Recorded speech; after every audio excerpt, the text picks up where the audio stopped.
ስንት ጥያቄዎች ጠይቄ ነበረ? ወደ 4 የሚያክለው ጥያቄ። ከ4ቱ ግን አንዱም አልተነካም። አንዱ ምንድን ነው?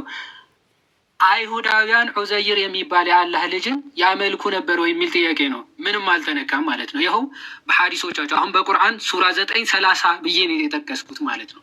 ኦኬ እዝራ ኢብኑላህ ብለውን ያመልኩ እንደነበረ ቁርአኑ ተናገረ። ሐዲሳቸው መሐመድ ራሱ ግን ሲያብራራው ምን ብሎ ተናገረ? ቡኻሪ 481 ላይ መጨረሻ በትንሣኤ ቀን ማለት ነው the Jews will be called upon and it will be said to them አይሁዶች በተሰበሰቡበት ቦታ ማለት ነው who do you use to worship ይባላሉ። ማንን ነበር ስታመልኩ የነበራችሁት ይባላሉ።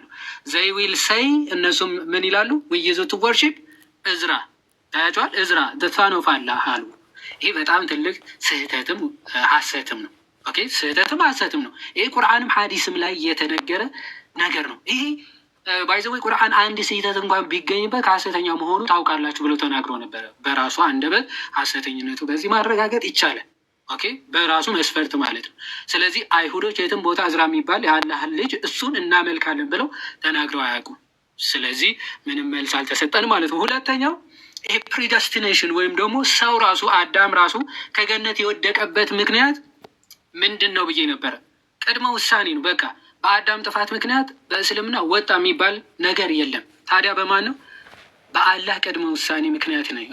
ቢፎር ማይ ክሬሽን ነው የሚለው it is predestined ወይም ደግሞ አስቀድሞ የተወሰነብኝ ነው። ኦን ማይ ፌት ቢፎር ማይ ክሬሽን ነው። በቃ አስቀድሞ ከመፍጠሩ በፊት በቃ ከገነት አባርረዋለሁ፣ ዕፀ በለስን አስበላዋለሁ፣ ይወጣል የሚል እቅድ አቅዶ ነው የሚፈጥረው ማለት ነው። ዘን ያንን እቅዱ ምን የሆነ ማለት ነው? ተፈጸመ።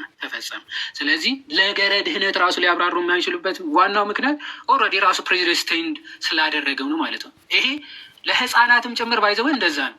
ወይም ለገነት ብለው ይፈጥራቸዋል ወይም ደግሞ ለሲኦል ብሎ ነው የሚፈጠረው። ሰው በነፃ ፈቃድ የሚባል ትምህርት የለም። ሰው ወደው ፈቅዶ እስልምና ሊከተል ክርስትና ሊከተል ይችላል የሚባል ትምህርት አለ? የለም። ህፃናት እንኳን ሲሞቱ ምንድን ነው ወይም አስቀድሞ ካፊር ወይም ደግሞ የማያምኑ ተደርገው ተፈጥረዋል ወይም ደግሞ የሚያምኑ ተደርገው ነው የሚፈጠሩት። ማስረጃ ሱነን አቢ ዳውድ 4706 ላይ ምን ይላል? I hear the messenger of Allah explaining the verse as for the Jews his parents were peoples of faith he was created in Firah the day when he was created ይላል። አንድ አልኸድር የሚባል ነብይ ያላቸው በሙስሊሞች እና የሆነ ህፃን ልጅ ገና በህፃንነቱ ገድሎታል እና ለምንድን ነው የገደለው ተብሎ መሐመድ ሲጠየቅ አላህ ገና በእናቱ ማህፀን ሳለ ካፊር ከሃዲ አድርጎ ፈጥሮት ነበረ፣ ለዛ ነው የገደለው ብሎ ያብራራል ማለት።